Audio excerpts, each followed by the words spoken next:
What it do? This your boy Shoestring from Flint, Michigan. I want to give a shout out to Gully TV. They definitely down to earth. If you don't know nothing about them, you better really find out as a young man how it really was. It was like 13,000 people in the building, man, and that was the first time I ever performed and seen like just so many white people mixed it, just singing the song word for word, man. And that's when I knew, I said, man, this shit really is amazing. So prior to that Luke show, you thought y'all was just some regional shit. Yeah, we knew we was big and kicking up sand, but you know, we was just starting. You gotta realize rap was new from around this way. You only had MC Breezy, you had Top Authority. They hadn't had a tape out at that time, but they were still cooking up around here too. You know, they hadn't had a tape out yet. We had a tape out, you know, here, like when Top Authority finally came out in the world, you know, we had been, man, around here, man, we was them dogs, man. So what you describing is y'all had a rap scene going on out here. Man, we had a rap scene going on. I mean, Flint was proud when groups like Ghetto Boys and Luke or whoever come here, they was just so, you know, our city was proud just to have a group. They wanted the whole world to see us. Like, wait till they get it with a dating family. Right. Like that, you know what I'm saying? So, matter of fact, we did a show with MC Breed had a show when he done the new album, The New Breed, when he had Tupac on it. Yeah. And we did that show, man, and Pac was on the Pac, DOC, all of them was here. And it probably was about 45 rap groups. And we was just feeling like it was a lot of groups that, you know, Pac, we felt like, damn, this Pac and DOC on the stage, and there was a lot of groups that was playing, and we just felt like damn, man, we gotta let Pac see us. And we jumped on the stage, man, we performed 3 songs, and man, we got through. Pac, he jumped up and like, who is these guys? Who is this, man? Y'all harder than a motherfucker. I hate he passed away, you know what I'm saying? Cause he definitely liked Today Family when he heard us. That made us feel good. You could just imagine being a, you know, young cats coming up from Flint and ain't broke out worldwide, and you got somebody like Pac that, you know, out of all the groups stop and ask who are these guys, you know what I'm saying? Listening to all of y'all records collectively growing up, y'all seem to be a little bit more X-rated. Oh yeah, we was X-rated. We was talking about cocaine and ootin' and blow and all that stuff so long ago, man. You know, we really helped. You know, it wasn't no, I'm older now, so I understand. We kind of helped destroy the city too a little bit. I hate that, but you know, because we had a lot, you know, young people was really following that, man. So, you know, we had a little bit in the hand of, you know, making it rough on Flint too. So, you know, I realized that when you're young, you do dumb things. Tell me what it was like growing up here, because listening to a song like going through a thing, I want to know what type of circumstances can create a song like that. Well, I'm gonna tell you, crack came, man, and when crack came, it took over the ghetto. But Father just Flint, Michigan itself, man. When I grew up, it was beautiful. You had, you know, General Motors was originated right here in Flint, Michigan. Everything. That's why my grandfather, all the people from the South, they was from the South. That's why they came here, because General Motors, they was able to come here and retire and, you know, from General Motors. So everything was beautiful. It was bang. When I was coming up, man, it was so fun and everything. But like I say, it was about when crack came. When crack came, that's when a lot of people, you know, parents started, you know, that's when a lot of people, parents and stuff, started getting messed up. And then, you know, you kids had to be raised by their grandparents and all that stuff, man. It was crack that kind of, you know, made it rough for us. So that's what it was. But other than that, man, Flint was a beautiful place in the time where we was growing up. We had fun, man. Performance-wise, dating family is 2 MCs. Yeah, yep, 2 MCs, yep. Tell me how it was created. It was created because my brother and the other member brother, which is Ira Dorsey, they was best friends. Ira was in the boys camp. We knew each other and everything, but he was in the boys camp. And all our 2 brothers and stuff, when Ira got ready to come home, you know, our brothers would battle and be like, man, you know, my brother better than your brother. And they like, no, man, you crazy? And they made a bet. When Ira got out, you know, I met up with ID, we battled and everything, and from there, we hooked up from there. We liked it each other. I was in the studio Ira had never been in the studio. I had been in the studio with about 2 or 3 albums and everything. So once I heard ID, I automatically knew. I liked him right off back. He liked me. We put it together. At first, it was hard to get him in the studio because he was just a rapper that was rapping. He wasn't never taking music serious or nothing like that. When he finally took it serious, when he got in the studio with me, that's when he heard himself on our first song we ever recorded, which was Dope Day Now. That was a block that we grew up on and we hustled on right down the road. Yep, Dayton. Yeah, but that's how we put it together. Our 2 brothers. So that's the strip, Dayton. Yep, Dayton. That's the strip. And right now it's like abandoned. It's nothing like it was when we was growing up. It's been gentrified. Yeah, there's just so many abandoned houses and everything, man. What cities would you say was y'all first strongholds? Who got down first? I would say Chicago.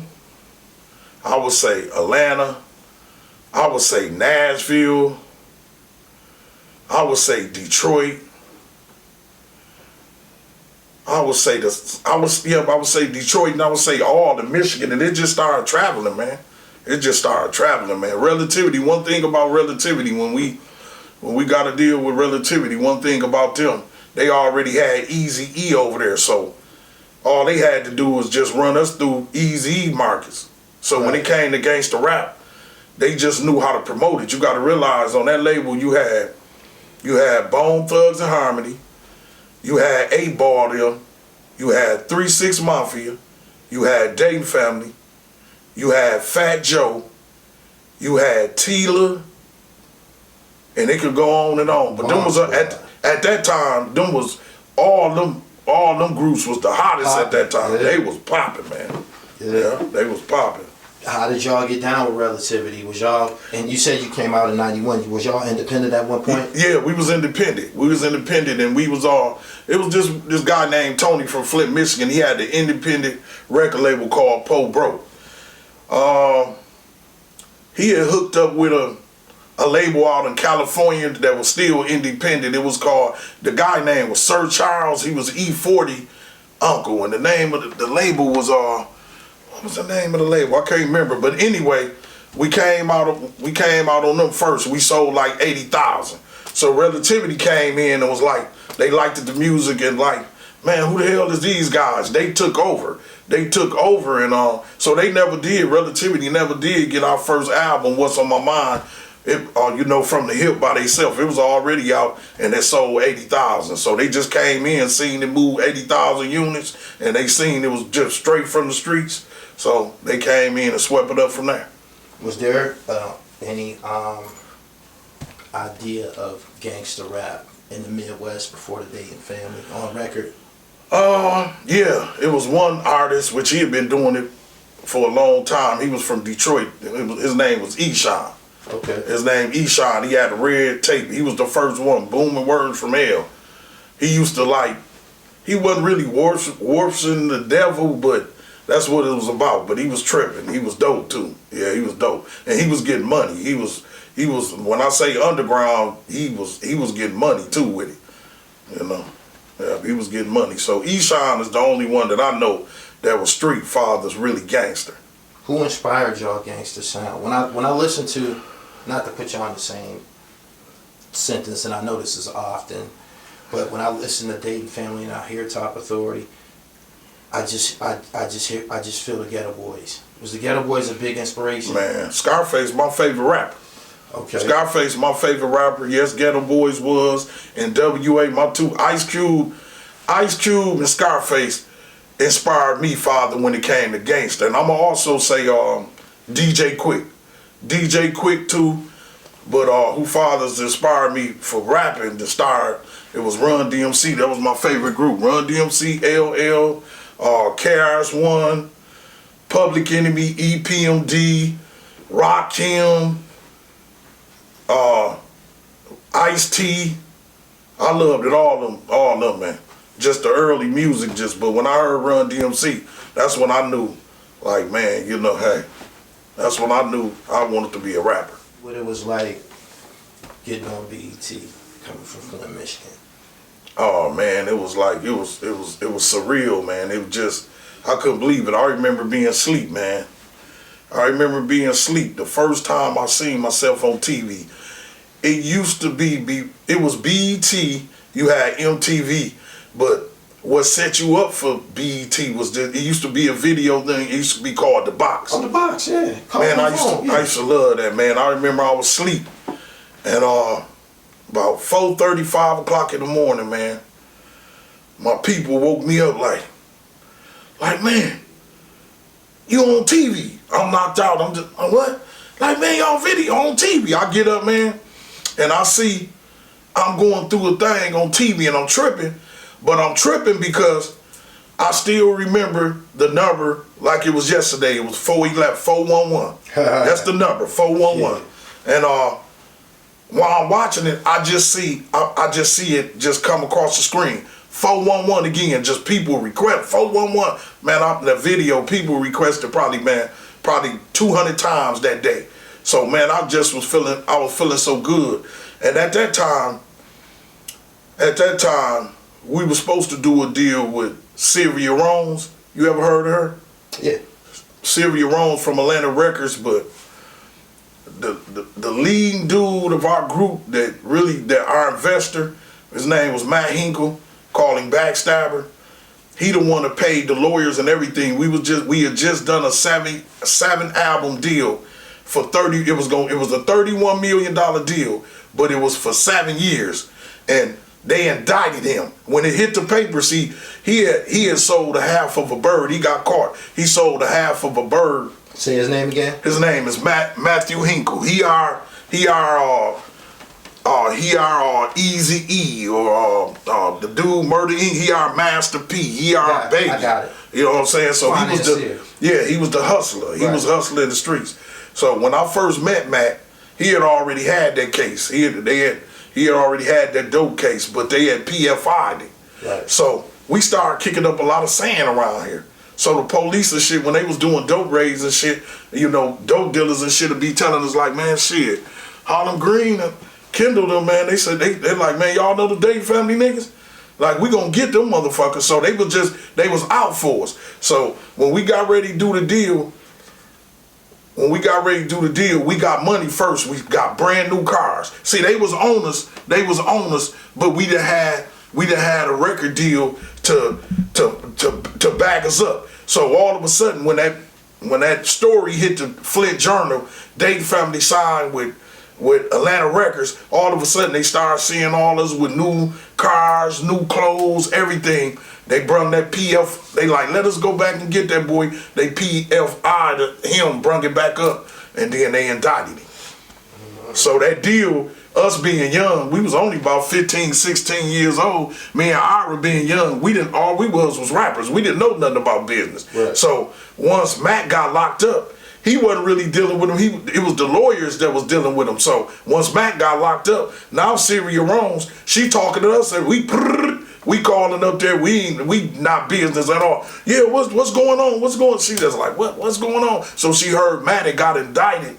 So then our beat dude and his lawyer started calling them, saying we owed him $100,000 and everything, and that fucked the deal up. She just didn't want to deal with that. Once she found out Matt had got indicted, she didn't want to deal. She didn't want to deal with it because she seen it wasn't professional no more. Right. Mm-hmm. Is these circumstances that you describing to me sound like a very tumultuous era?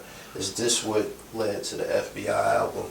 Yeah, FBI. That's what made us do it, because they didn't only get him. They indicted our whole clique. It was like 6, 7, 8. They indicted the whole Dayton clique, because the Dayton family wasn't just a rap group. The Dayton family had like 9 Birdmen, man. These was the good days. These was the days where it was love, meaning you can go to the strip and it'll be, you know how everything's selfish now? You can't trust your boy. You got one dude that might be the big dope dude. He want everybody to come and he want to be the only man.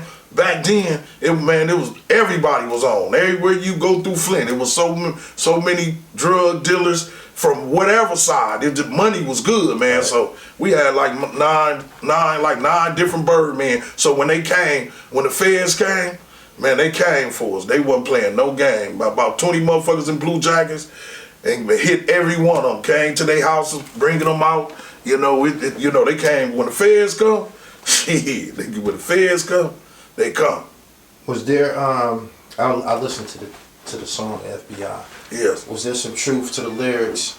All the lyrics was true because actually the whole group was locked up at that time. I was the only one left out. I produced that album by myself. But the thing was, I had always had Ira and my clique with me. So when they all got locked up, I really didn't know if I can even do it, man. I'm like, damn. Now I'm faced with the world. I'm like, damn, man. You know, I'm faced with the world. I didn't even know if I can do it with them being locked up. And Relativity was on my back, and they was trying to get me to do a solo. Yeah. They wanted, at the FBI, they was on me trying to make me do a solo album, but I was so loyal and just growing up and doing a lot of stuff that I did for the first time with Dayton Family that I didn't want to do no solo. I wanted the world to get Dayton Family like Flint, Michigan got it. I feel like the world never got Dayton Family like Flint, Michigan. They never got OD, because next thing you know, ID went his way, I went my way, so the world never got a chance to really feel Dayton Family like Flint, Michigan. Flint, Michigan, they know Dayton Family. I was gonna ask you that because when I went back and did my research and I seen all those albums and shit, I'm like, damn, so what happened? What happened? Y'all was official, y'all was right in there. And with me, I'm from the East Coast. Yeah. At that time, like wu-tang, Vickie and them started to come. Did that affect y'all at all? No, because all our deals came, as crazy it is, all our deals came from New York. All our deals were straight from New York. But what had happened is the labels, we was on Relativity Records. Relativity ended up going out of business. They end up selling Loud Records. Loud Records end up buying Relativity. I end up signing with Tommy Boy, but Tommy Boy had just got bought, so it was a new owner. So all the people when you had Naughty by Nature and all them, the original Tommy Boy, yeah. When I went over there, they loved my music, but I was over there with Tommy Boy and I made a lot of money. But when it came to gangster rap and street stuff, they didn't know nothing about it. They was asking me about, you know, street teams and all that. So I'm looking at, I seen the difference automatically from Relativity and them. So I was like, oh man, shit, they looking at me to do the street stuff. You know what I'm saying? But Relativity, I guess by them fucking with Eazy-E, 3 6 Mafia, 8-Ball, them, they just had their formula to promoting the gangster rap, man. Was the relationship at Relativity the reason that y'all ended up doing work with 3 6? Oh yes, yeah. No, it wasn't. It was actually, well, it was in a bit, it was, but what really actually happened, my boy Ira was locked up in a correctional facility, and the guy that was messing with 3 6 Mafia, his name was Nick. He just died about like maybe 7 or 8 months ago. But anyway, 3 6 Mafia was like his group, and he was locked up with ID, and Ira was trying to find a way to hustle and just make a hustle in jail to just keep going every day. So what ID did, Nick wasn't a rapper. So ID told him, man, I can make you a rapper. So what Ira did, he showed him how to rap and wrote probably like 60, 70 songs for him. And he'll just pay ID $1,000 every time. So by the time Nick got ready to get out, Ira called me and told me, he said, look, man, he said, my man Nick just got out, boom, boom, boom. He finna go down to Memphis, you know, fuck with 3 6 Mafia. I'ma hook it up where y'all can go down there and do some music together, you know, once I get out, this and that, this and that. So that's how that happened. Nick, a guy Ira was locked up, you don't know, that was connected to 3 6 Mafia. That's how that happened. Who did most of the vocals on the song FBI? It was me and Ira, 50-50. It was always 50-50. All right. One of y'all lines said something in regards to, he said something like, it could have been you. You got kids by my maybe. Yeah, that's Ira. You got kids by my auntie. And that's true. That's the police. I felt that line was true. The way that it sounded. It was true. Could you explain that? I'll ask him later. The cop that I'm telling you was telling you about Holland Green. He was like one of the roughest cops around here. He rough motherfuckers up. But the thing was, he had a relationship with, I think he might have been married, but he had a relationship with Ira's auntie and had a baby by her. So he'll be over Ira family house, you know, eating them this and that. So that's why Ira said that. That's why he like, motherfucker, he always chasing me. See Ira, we out riding in the van and shit. They'll see ID and all those over ID will get to jumping fists and shit like that. So, and it always, a lot of times it'll be him. So that's why ID felt like, motherfucker, how in the hell you like my uncle? How the fuck you trying to put me in prison and do this? But yet you at my grandmama's house, you know, eating every day, smiling and shit like you the family. So that's why he did that. That's why he said that. That was a true line. A lot of y'all music had lines about busting at the cops and shit like that. Yeah. How do you feel about the Tyree Nichols situation and how things are today? I looked at the things that y'all said back then, and I could tell that it was probably directly triggered by the Rodney King era. Yes, it was. So now, looking at what's going on, how you feel about the songs that you made when you was a young man? It's so funny. Justified? Yes. But it's so funny that you asked that question because I listened to our music back then and it fit even better now. That's what's so crazy. We was rapping about that. Everything we was rapping about then is all the abandoned houses, all that shit is really, the city is really abandoned. We really pushed it. We really pushed it because we felt like that. But all over the world, all over America now, man, shit is tight. Cops killing people, man. It's fucked up what happened to that boy, man. I hate to see that young black men, get done like that. And they have videos of it and everything, and they get away with everything. They get away, man. They ain't, like I say, they arrested these cops this time, but you say them all black boys. So, yeah, I mean, you see the white guy, they didn't even know nothing about that white guy at first, and they found out about him. But is he locked up yet? I don't think he's locked up. But all the black guys locked up, and they should be locked up, because they should be embarrassed, man. How you do your own like that, or or anybody, it don't matter what color you are, how the hell you do somebody like that ain't done nothing to you. Yeah, I was very disturbed by the imagery, but going back and listening to y'all music, I'm like, this shit like fit like a motherfucker right now and shit like. Yeah, for those who listen, make sure y'all go and reference some dating family songs with this type of criteria. I'm finna say, I'm going through a thing. Oh, we got so many songs, man. Let me see. I'm going through a thing. I'm going through a thing. We got one. No, I'm going through a thing.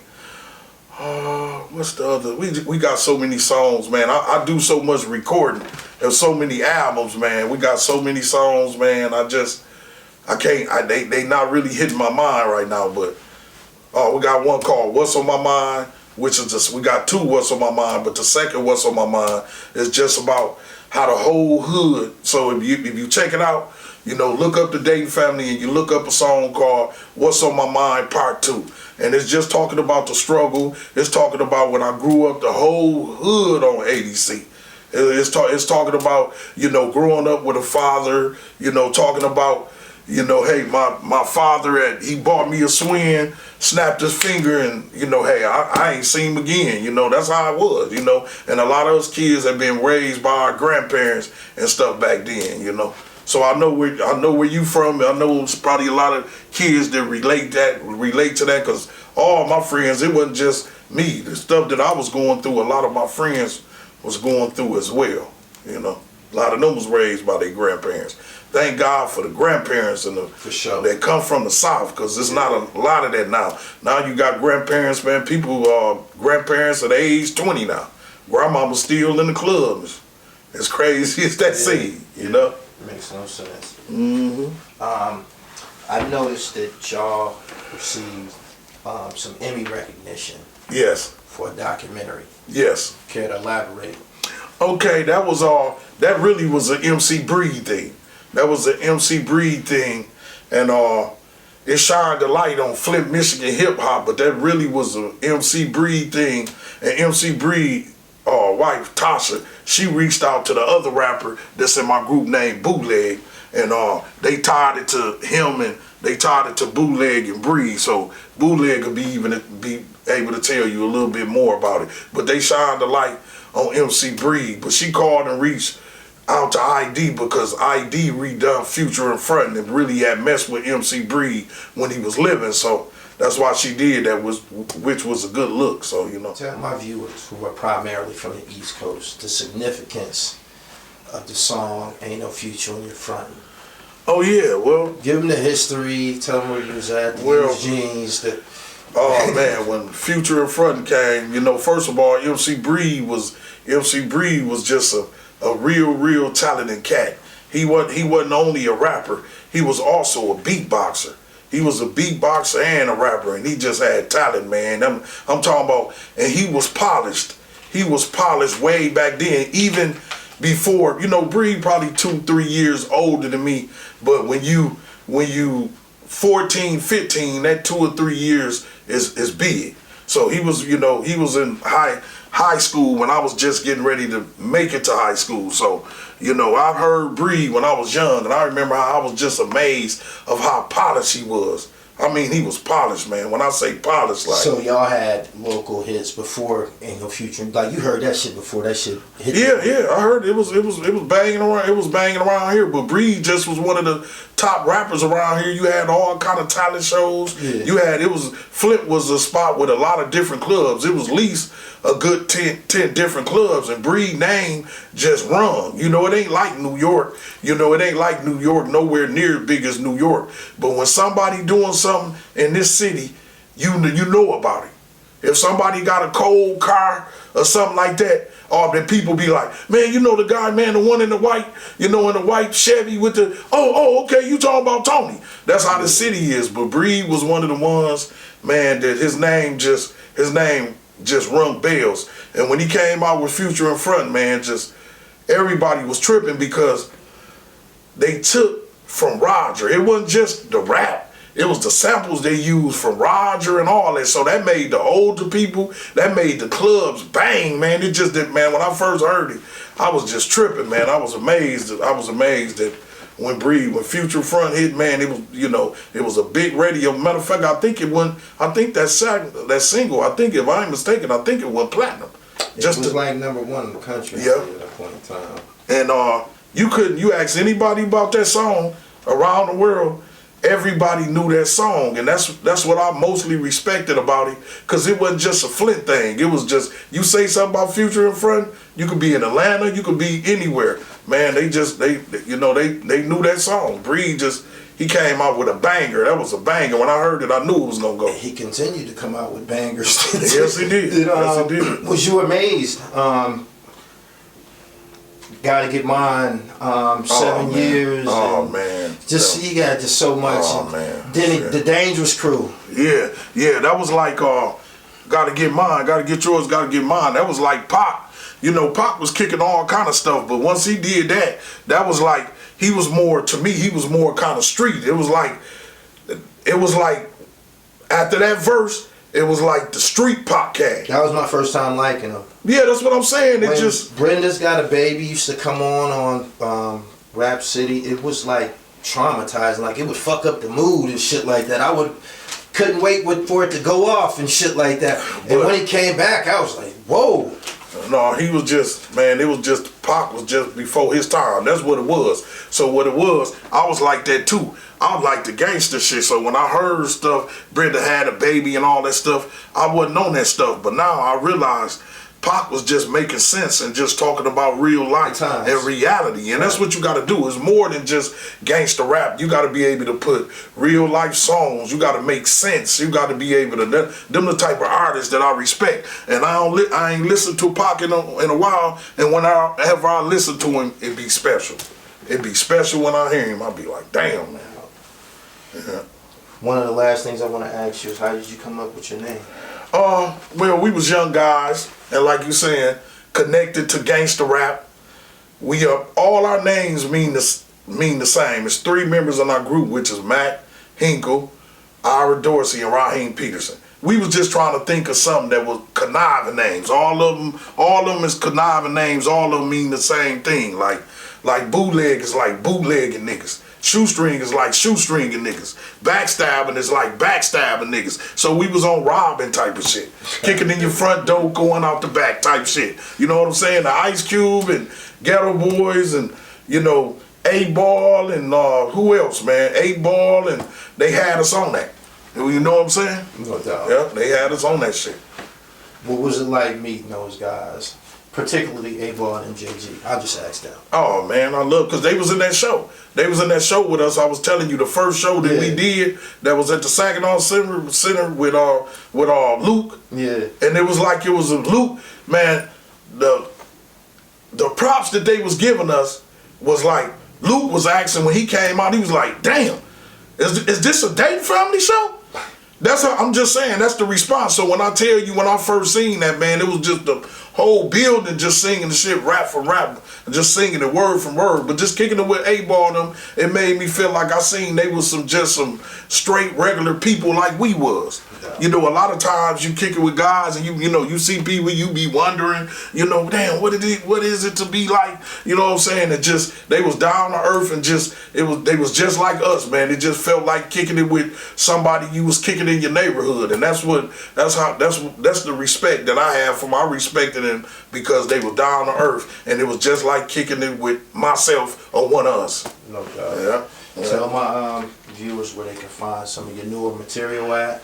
Yeah. Your contact information. Yeah. You can hit us. You can hit us up on Instagram. You can hit me up on Facebook. I'm under the Dayton Family Shoestring on Facebook and Instagram. I was finna say I got TikTok. I'm under Raheem Peterson on TikTok. I don't be on that much. I'm just now learning, because I know that's the tool where everybody is, you know, everybody talking about it, and that's how you blow up and, you know, this and that. But just hit us, like I said, on Facebook. I'm under Raheem Shoestring Peterson, and that's Instagram too, or hit on YouTube. You want to see the videos, put in the Dayton Family Shoestring videos, or just Dayton Family videos, and all the videos will pop up. But if you want to see my videos, you put in Dayton Family Shoestring or the Dayton Family videos, and everything will pop up.